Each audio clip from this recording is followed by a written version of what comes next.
குருவே சின்னம். எல்லோருக்கும் நமஸ்காரம். நாம் இந்த பதிவில் வரக்கூடிய பராப ஆண்டில் மகர ராசிக்கு எப்படிப்பட்ட பலனை இருக்கும் அப்படிங்கிறத நம்ம பார்க்க போகிறோம். மகர ராசிக்கு ஓரளவுக்கு 7.5 சனியிலேருந்து விலகி இப்போ தான் கொஞ்சம் நிம்மதியாக இருக்கக்கூடிய காலகட்டம். சனி 2ஆம் இடத்துலேருந்து 3ஆம் இடத்துக்கு போனது ஓரளவுக்கு நன்மை அப்படின்னு சொன்னால் கூட, இங்கே 2ஆம் இடத்துல வரக்கூடிய ராகுவால் கொஞ்சம் பிரச்சனைகள் நான் ஏற்கனவே சொல்லியிருக்கேன். 2ஆம் இடத்துல ராகு எங்களுக்கு குடும்பத்தில் சில பிரச்சனைகளும் பேச்சில் சில தடுமாற்றங்களும் ஏற்படுத்தியிருக்கும் அப்படின்னு சொல்லலாம். ஆனால் கடந்த ஒரு ஆண்டாக குரு 6ஆம் ஸ்தானத்தில் இருக்கிறது எங்களுக்கு அந்தளவுக்கு சரி கிடையாதுன்னு தான் சொல்லணும். ஏன்னா 6ஆம் இடத்துல இருக்கக்கூடிய குரு அந்த 6ஆம் பாவகத்தோடைய தன்மையை அதிகமாக்கிடுவார். அப்படி பார்க்கும்போது இவங்களுக்கு கடந்த ஒரு வருஷமாக உடல் ரீதியாக சில பிரச்சனைகளும் கடனும் எதிரிகளால் சில பிரச்சனைகளும் ஏற்பட்டிருக்கும். அப்போ விரோதிகள்ங்கிறது அதிகமாகவே இவங்க சந்திச்சிருப்பாங்க. வேலையிலையும் சரி, பிஸ்னஸ்லேயும் சரி, அக்கம் பக்கத்து வீட்டில் இருக்கக்கூடியவர்களோட கூட சில பிரச்சனைகள்லாம் சந்திச்சிருப்பாங்க. இனி வரக்கூடிய காலகட்டம் குரு 7ஆம் இடத்துல உச்சமடைகிறது ரொம்ப சிறப்பான ஒரு யோகம். 7ஆம் இடத்துல வரக்கூடிய குரு உச்சமடைஞ்சு இந்த ராசியை பார்க்குறதால ரொம்ப ஒரு சிறப்பான ஒரு காலகட்டம். நல்ல தைரியம், தன்னம்பிக்கையெல்லாம் இருக்கும். இப்படி எப்பேற்பட்ட பிரச்சனைகளும் எதிர்கொள்ளக்கூடிய ஒரு ஆற்றல் இருக்கும். உடல் ரீதியாக ஏற்பட்ட பிரச்சனைகளுக்கெல்லாம் நல்ல ஒரு தீர்வு கிடைக்கும். குருவுடைய பார்வை லாபத்தில் விழுறதால இந்த காலகட்டத்தில் லாபகரமாக இருக்கும். பிஸ்னஸாக இருக்கட்டும், ஒரு இடத்துல வேலை பண்ணுறவங்களுக்கும் நல்ல லாபம் அதிகமாக இருக்கும். அப்போது இன்சென்டிவ்ஸ், ப்ரொமோஷன், இன்க்ரிமெண்ட்லாம் நிறைய கிடைக்க சான்ஸ் இருக்குது. ஒரு சிலருக்கு மூத்தவர்களால் அதிக ஆதாயம் ஏற்பட சான்ஸ் இருக்குது.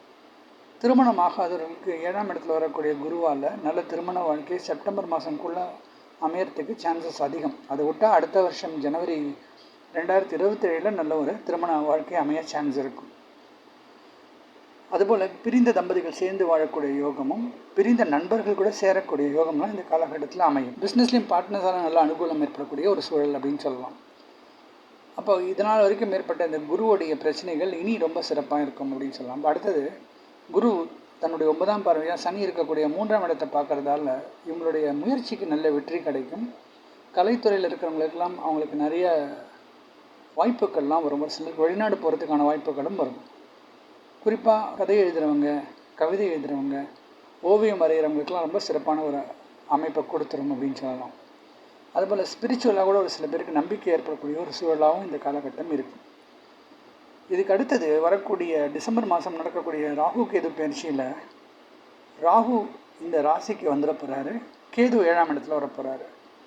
அந்த காலகட்டத்தில் உடல் ரீதியாக சில பிரச்சனைகள் ஏற்பட்டாலும் குருவுடைய அடுத்த சஞ்சாரம், அதாவது குரு இப்போது செப்டம்பர் மாதம் அதிசார பயிற்சி எடுத்து சிம்மத்துக்கு போவார். அவர் மீண்டும் இந்த வருட இறுதியில் திருப்பியும் வக்ர நிவர்த்தியாகி கடகத்துக்கு வரும்போது கேதுவோடு அவர் சேர்ந்து கேதுவோடைய கெடுபலன்களையும் குறைப்பார். தன்னுடைய நேர் பார்வையாக ராகுவோடைய கெடுபலனும் அவர் குறைப்பார். அதே போல் தன்னுடைய 9ஆம் பார்வையாக சனியுடைய கெடுபலனும் குறைப்பார். இப்படி ஒரு குருவால் இவங்களுக்கு அடுத்த ஒரு 5-6 மாதம் நல்ல யோககரமாகவே இருக்கும். அப்போது ராகு கேதுவால் ஏற்படக்கூடிய பிரச்சனைகள் ஆரம்பத்தில் ஓரளவுக்கு கண்ட்ரோலாக தான் இருக்கும்.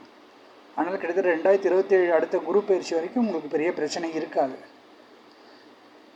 அதே போல் அதிசார பயிற்சி எடுத்த குரு அந்த கடைசி 4 மாதத்தில் இந்த ராசிக்கு 12, 2 மற்றும் 4ஆம் இடத்தை பார்க்கறதால சுப விரயங்கள் ஏற்படும். திருமணம் போன்ற நல்ல விஷயத்துக்காக செலவுகள் மேற்கொள்ளக்கூடிய சூழல் இருக்கும். அந்த காலகட்டத்தில் இவங்களுக்கு வெளிநாடு பிரயாணமும் ஒரு அடிக்கடி ஒரு ஷார்ட் ட்ரிப்ஸ்லாம் கிடைக்க சான்ஸ் இருக்குது. அதுபோல் பேச்சில் நல்ல மதிப்பும் மரியாதையும் ஏற்பட சான்ஸ் இருக்குது. சொல்லிக் கொடுத்து பிழைக்கிறவங்களுக்கெல்லாம் இந்த 4 மாதம் நல்ல யோககரமாக இருக்கும்.